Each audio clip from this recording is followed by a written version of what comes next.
presented by Ram Kavi Raja Official।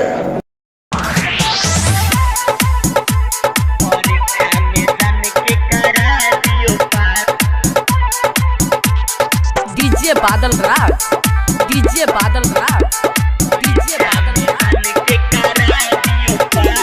Saraswati माई बात सुनू न खास, परीक्षा में जान के करा दियो पास। सरस्वती माई बात सुनू न खास, परीक्षा में जान के करा दियो पास। लड्डू चढ़ाई बैयाई के हम करबै न कमी कुछो के हम रखने छिए विश्वास।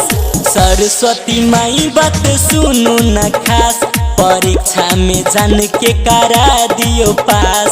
सरस्वती माई बात सुनू न खास, परीक्षा में जान के करा दियो पास।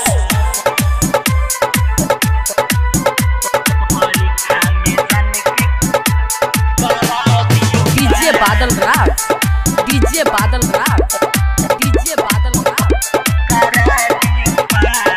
करे छै हमारा संगे बहुते उ तो प्यारियो, नंबर ने एतै बढ़िया तो हो जेतै बीमारियो। हाँ, करे छै हमारा संगे बहुते उ तो प्यारियो, नंबर ने एतै बढ़िया तो हो जेतै बीमारियो। पूजा हम करबै बन के दास, परीक्षा में जान के करा दियो पास।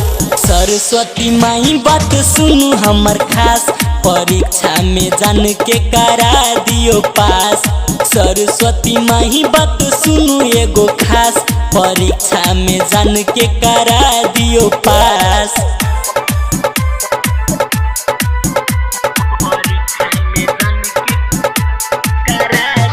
DJ Badal Raj, DJ Badal Raj, DJ Badal राज। पढ़ै छै हमरा साथे, करै छै साथे ट्यूशन। साथ जे छूटतै ओ करता लगतै ने हमरा मन।